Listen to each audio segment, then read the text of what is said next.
Monsieur Parizeau, bonsoir. Bonsoir. Et merci beaucoup de vous prêter à l'ouverture des activités du Conseil de la souveraineté. On va vouloir, tout au cours de cette fin de semaine, se poser quelques questions fondamentales sur l'actualité de ce projet, les difficultés à surmonter, et puis votre expérience nous sera précieuse pour qu'on fasse un travail sérieux. S'il faut poser la question suivante, dans l'histoire récente, là, dans les dernières années, quelles sont les questions qui, d'après vous, ont véritablement mûri et sur lesquelles on peut ne pas trop insister pour passer à autre chose dans le projet de la souveraineté? Dans un certain sens, c'est une question de déformation professionnelle, mais ce qui m'a le plus marqué, et je pense a marqué toute la société québécoise, c'est le règlement de deux grandes questions économiques au début des années 90. Oui, de la fondation du Parti québécois jusqu'à ce moment-là, les peurs économiques s'appuient habituellement sur deux choses. Si le Québec devient indépendant, le reste du Canada ne voudra pas lui acheter ses produits, ses textiles, ses vêtements, etc. Puis le marché canadien, c'est important pour nous, c'est notre plus grand marché à cette époque-là.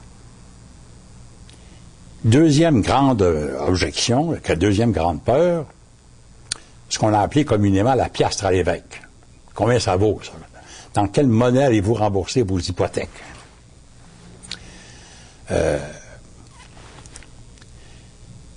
Ces deux questions-là vont se régler au début des années 90 ou à la fin des années 80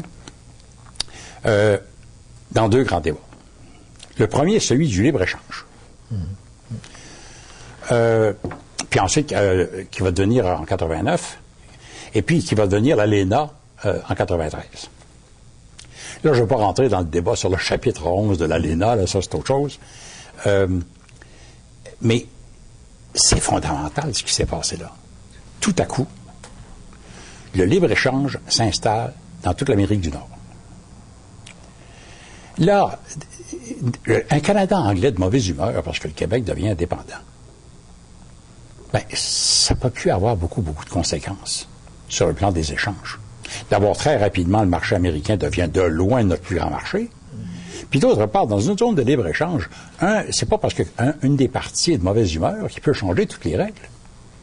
En un certain sens, on demandait aux Américains d'être les gardiens des règles de la zone de libre-échange. C'est-à-dire de nous protéger contre la mauvaise humeur du Canada anglais.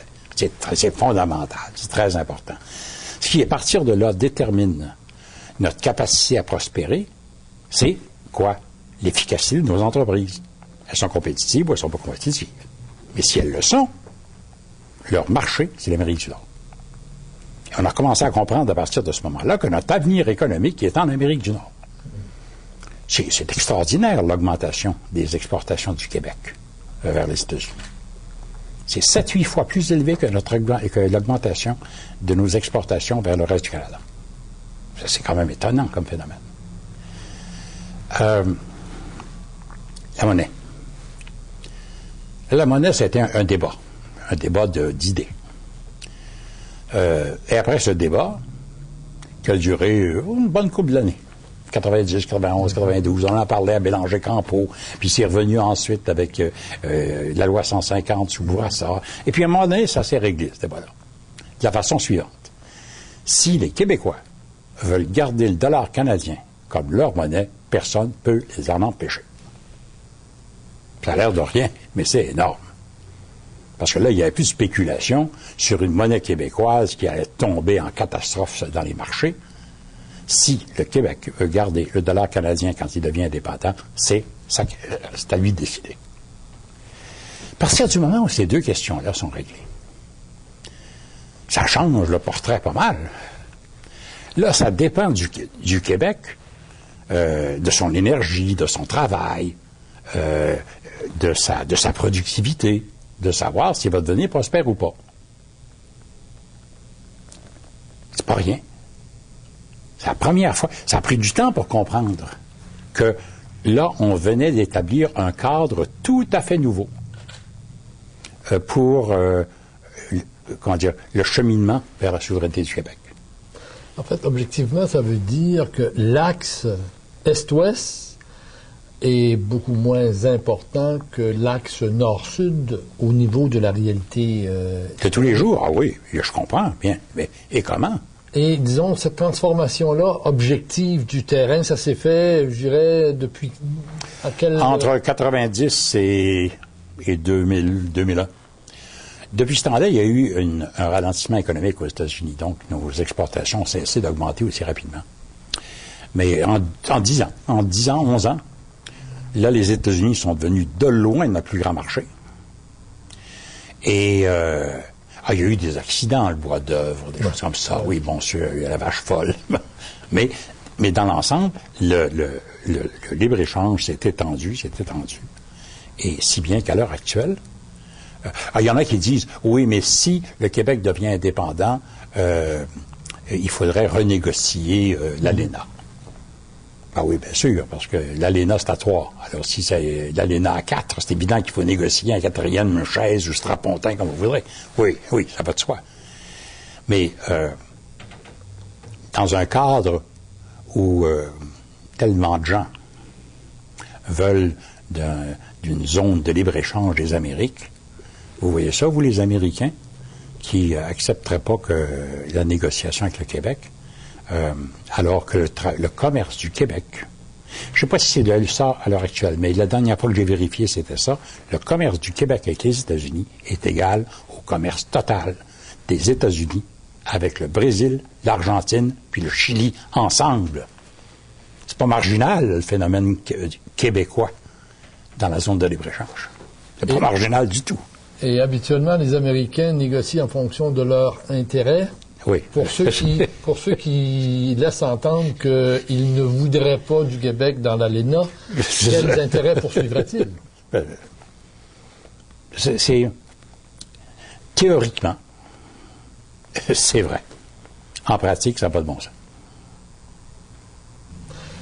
Il se trouve beaucoup de commentateurs et même des gens de bonne foi pour dire oui, mais aujourd'hui, on est dans le contexte de la mondialisation. Les souverainetés, ça devient de plus en plus secondaire, sinon obsolète. C'est quoi ce projet de vouloir poursuivre avec un rêve qui daterait même du 19e siècle? Ce nouveau contexte pose quel nouveau défi? La mondialisation, c'est évident qu'en un certain sens, ça prend l'allure d'une vague, pour ne pas dire un raz-de-marée. À un certain moment, ça donne l'impression que ça écrase tout. C'est basé sur un principe fondamental. C'est celui de la non-discrimination. Vous traitez les étrangers, les produits étrangers, comme vous traitez les vôtres. Vous traitez les investissements étrangers comme vous traitez vos propres investisseurs. Pas de discrimination. Évidemment, il y a beaucoup d'exceptions, puis évidemment, le chemin est assez rocailleux pour se rendre à un principe comme ça. Mais c'est ça l'orientation fondamentale. Et si vous n'acceptez pas, vous êtes un pays qui n'accepte pas ces règles-là, avec la bénédiction des organismes en question, surtout de l'OMC. L'OMC c'est celui qui a le plus dedans, l'Organisation mondiale du commerce. Avec la bénédiction de l'OMC, vous faites l'objet de représailles financières, commerciales.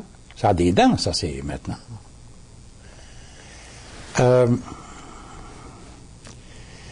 Un organisme comme l'OMC, évidemment, ça marche par consensus. Ça, c'est la grande chance des petits. Non pas parce que tout seul, ils peuvent empêcher un consensus, mais en se mettant à plusieurs, oui, ils peuvent l'empêcher, le consensus. Encore, pour faire partie du consensus, encore faut-il que vous soyez là. Ça, c'est ouvert aux pays indépendants seulement. Tout le monde veut rentrer dans l'OMC. Hein? Tous les pays cherchent à rentrer.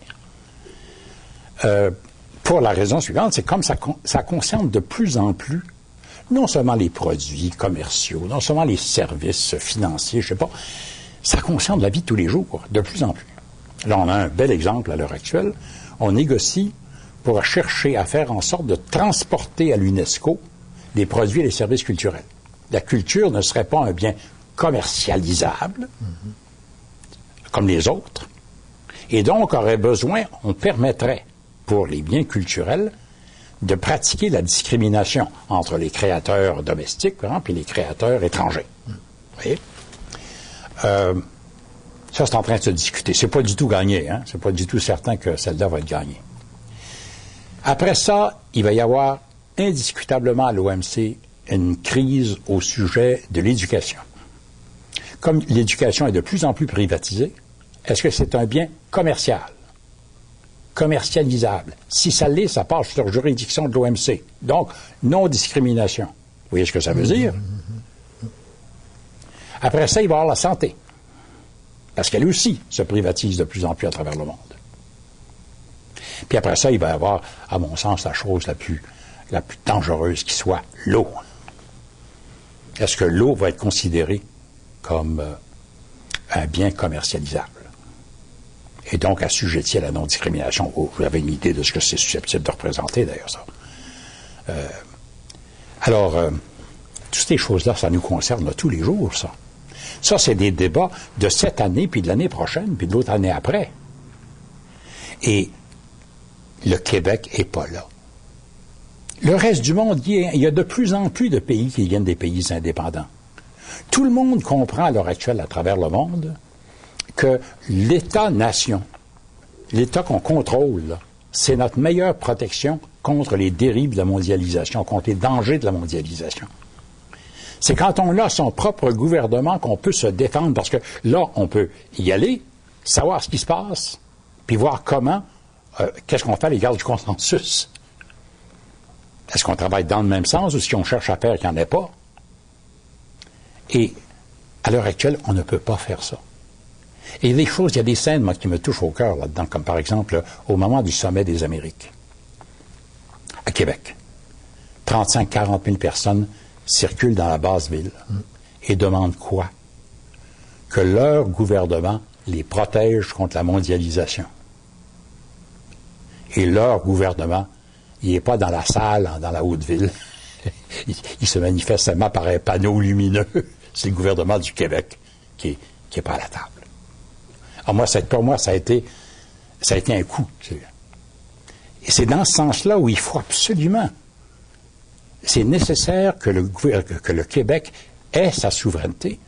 Comme le découvrent de plus en plus de pays, il n'y a pas de moins en moins de pays souverains dans le monde. Il y en a de plus en plus. Chaque année, il y en a de nouveaux. Vous savez, quand ça va nous arriver, on ne sera pas exactement prématuré. Dans ce jeu des alliances, est-ce que les pays de moyenne taille comme le Québec ou les petits pays peuvent croire en certaines coalitions qui peuvent être efficaces? On vient d'en avoir un exemple assez remarquable en septembre 2003, la conférence de l'OMC à Cancun, ou sur les subventions agricoles. On discute de subventions agricoles. Et là-dessus, l'Europe et les États-Unis ont pris la même position. Ça, normalement, ça passe. Ça, c'est tellement fort qu'on ne peut pas s'opposer à ça. 4 petits pays africains. Le Mali, le Bénin, le Burkina Faso et un 4e, je ne me souviens plus. Producteurs de coton. Protestent parce que les subventions de l'Europe, en Espagne et en Grèce, et surtout des États-Unis à 25 000 producteurs de coton seulement. Ces subventions-là les démolissent, les 4 petits pays. Ça bousille complètement leurs exportations, leur capacité d'exporter dans le monde. C'est 4 des pays les plus pauvres du monde, tu comprends? Les Américains et les Européens refusent de bouger. Ce à quoi ces 4 petits pays vont avoir l'appui du Brésil, de l'Inde et de la Chine.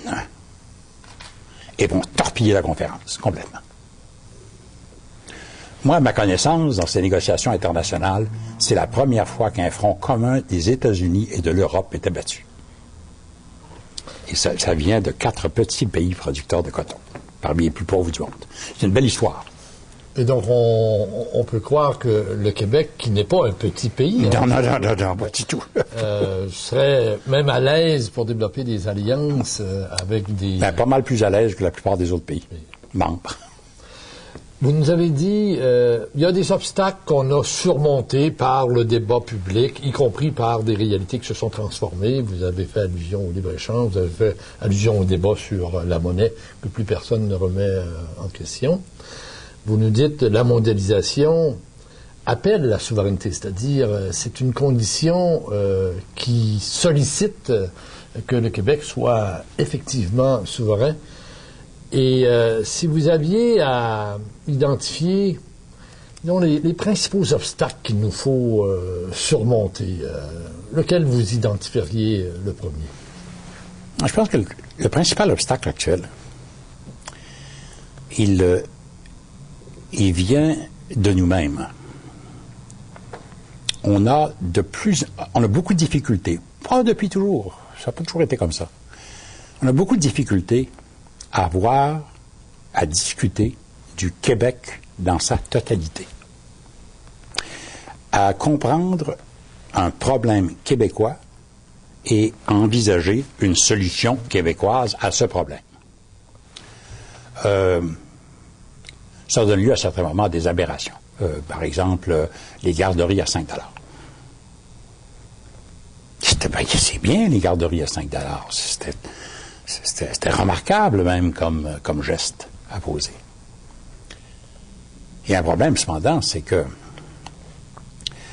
pour beaucoup de ceux qui ont mis leurs enfants dans une garderie à 5 $, ils se trouvaient à renoncer à un avantage fiscal fédéral qui était à certains moments plus important que ce qu'ils obtenaient du programme de Québec. Sauf que l'avantage fédéral venait 1 an plus tard, alors que les garderies à 5 $, les avantages, c'est tous les jours. Il reste que la combinaison de ces deux mesures fédérales et provinciales donne au net un cadeau du Québec à Ottawa de 285 millions de $ par année. C'est pas Ottawa qui nous fait un cadeau, là, c'est le contraire. Puis on ne le sait pas. Parce qu'on n'est pas capable de se dire, au Québec, il y a des enfants. Quel genre de politique allocation familiale? Quel genre de politique on doit avoir à l'égard de ces enfants-là? Au complet, là, pas un demi-enfant, là. Pas des politiques qui se contredisent l'une d'autre. Qu'est-ce qu'on fait à l'égard des enfants du Québec? Cette vision du Québec, on ne l'a plus.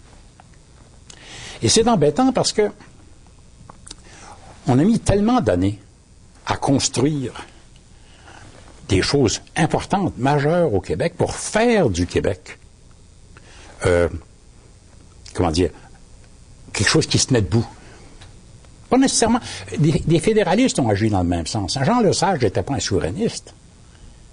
Mais tout ce qu'on a pu mettre en place sur le plan de la réforme de l'éducation, sur le plan des grandes institutions économiques, c'était destiné à bâtir un Québec. Là, on a beaucoup de difficultés à voir le Québec. On voit des bouts du Québec provinciaux, puis des bouts du Québec fédéraux. À la limite, ça donne ceci, c'est que l'Observatoire sur la mondialisation, qui venait d'être créé à Québec, et qui était notre fenêtre sur le monde, pour comprendre ce qui s'y passe, ça a été un des premiers gestes du gouvernement Charest de l'abolir. Il faut qu'on soit provincial, puis qu'on ait notre bout. Vous venez d'en voir un exemple assez remarquable de ça, avec les discussions sur la santé, la conférence fédérale provinciale sur la santé. Étonnant comme phénomène. M. Charest obtient, je ne parle pas de l'argent ici, il y en a pas mal moins que les journalistes envoient, mais ça, c'est une autre paire de manches. M. Charest obtient la possibilité de dépenser cet argent dans le domaine de la santé, mais comme le Québec l'entend. Bon. Tout le monde s'étonne. Ah, comme c'est merveilleux, c'est nouveau, c'est révolutionnaire, c'est extraordinaire. Un journal titre Le triomphe de M. Charest. Mais oui, mais ça a toujours été comme ça depuis 40 ans. En fait, on pourrait même remonter à Duplessis et la création du ministère du Revenu. Le Québec, dans les faits, a toujours été différent du reste du Canada, en fait, depuis 40 ans. Et quand le SAGE sort de 29 programmes conjoints d'un coup, fédéraux, provinciaux, 29, puis obtient pleine compensation fiscale et financière, c'est pas du fédéralisme asymétrique, ça? Jacques Couture, le ministre de René Lévesque, qui passe les accords Collins-Couture en vertu duquel le Québec choisit ses propres immigrants. Mais il n'y a aucune province canadienne qui a ça. Louise Arel obtient, avec tout l'appui de la société québécoise d'ailleurs, qu'une bonne partie de la formation professionnelle soit transférée d'Ottawa à Québec, avec évidemment toutes les compensations nécessaires. On pense que c'est du fédéralisme, c'est pas du fédéralisme asymétrique, ça, il n'y a aucune autre province qui a ça. Le Québec a toujours été différent, a toujours insisté pour l'être. Ça a toujours accroché sur la Constitution. Pas sur des choses comme ça. La société distincte dans la Constitution canadienne, les Canadiens disent non. Sur le plan constitutionnel, le chemin est complètement bloqué. Mais sur le plan de la vie de tous les jours, qu'est-ce qu'il a fait, M. Charest? Bien, il a fait ce que Mme Arel a fait, ce que M. Couture a fait, ce que Jean Lesage a fait sur une très grande échelle. Marquer constamment la différenciation du Québec. Mais le résultat de ça, ça doit être de développer de plus en plus de Québécois qui regardent le Québec dans sa totalité. Pas un bout des services de santé, l'ensemble des services de santé. Et quand vous commencez à réagir comme ça, il est évident que vous n'allez pas laisser une bonne partie de vos impôts à Ottawa. Vous voulez avoir tous vos impôts, vous voulez faire toutes vos lois, vous voulez signer tous vos traités, puis ça veut dire que vous voulez être souverain. Tout ce qu'on fait depuis 40 ans mène à ça. Il y a le dernier pas à faire. On l'a raté de peu en 95, mais là, il reste juste un pas à faire. Et donc, c'est de lire le Québec, de le décoder comme entité. Comme entité, comme peuple. On dit on est un peuple, on est une nation. Bon, ben alors, regardons-nous comme ça. Pas constamment en prenant la moitié ou 40% de tel champ, de tel sujet, de tel programme. Et le travail, une partie de notre travail, c'est effectivement de traiter chacune des questions dans une vision d'un Québec global, d'un Québec entité complète. Du Québec, c'est bon. M. Parizeau, je vous remercie beaucoup d'avoir pris ces quelques minutes pour nous faire état d'un beau défi qui nous reste à réaliser et on espère que le chemin sera le plus court. Merci beaucoup. Merci, au revoir.